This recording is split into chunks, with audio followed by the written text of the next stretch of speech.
My name is Enrique Gomez. I am Associate Professor of Physics and Astronomy here at Western Carolina University. Could you give us some background on yourself?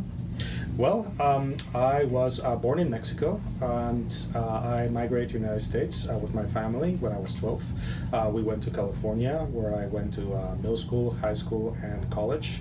After that, I went to the University of Alabama to do graduate studies before coming to North Carolina. When you came over to the U.S., did you notice any large differences in the education system from the U.S. and Mexico?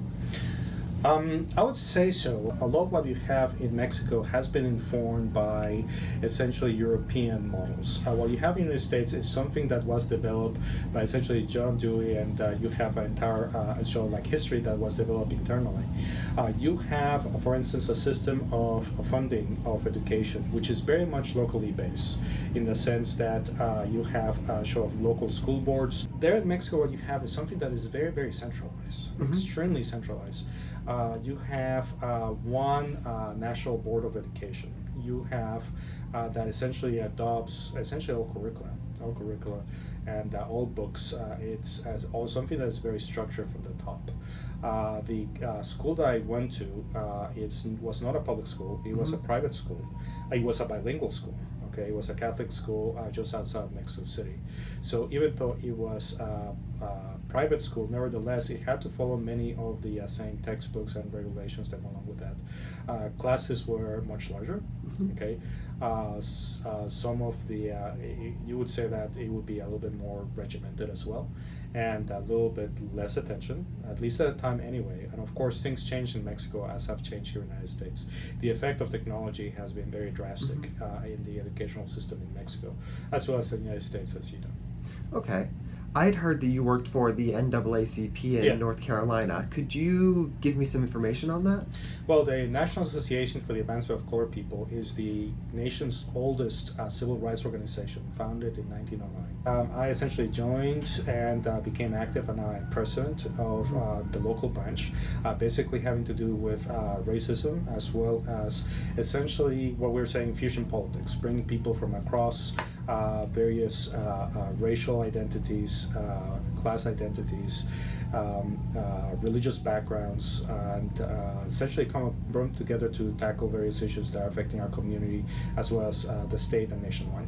Okay, thank you. Are there any traditions that you still partake in now from when you were in Mexico? The Day of the Dead. Today is the first of 2 days for celebration of the dead. I do put out show of altars with images of my dearly departed, as well as food that we have over there. This is something that has essentially come back in my family, and even though I don't identify myself as being Catholic, even though I went to Catholic school, it is something that has essentially survived. A lot of things having to do with foods, a lot of things having to do with essentially noting celebrations, the choice of songs to play at birthday parties. These are all things that are sort of informed by tradition. You mentioned foods. Are there any specific ones that you particularly have kept with you or enjoy making? Yes, I enjoy pozole. Pozole is a stew, a very traditional stew that may be hundreds of years old, and essentially is made of hominy and some kind of meat and various sauces, base made out of various chili, for instance. Tamales are sort of important as well. I make corn leaf as well as banana leaf tamales, and I started to experiment with kudzu, using kudzu leaves to give some flavoring to the tamales as well. My family's background from my father's side, they are from the state of Oaxaca, which is particularly known for their sauces and their moles, something very rich. So yes, that's something that I do make. Okay, thank you. How would you say goodbye in Mexico? Goodbye? You would just say adios, as you would have in most Spanish countries as well. Somewhere in the daytime, you say que tenga buen día, which means may you have a good day.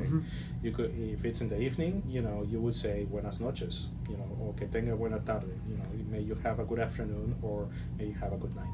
Okay, well, adios. Okay, adios.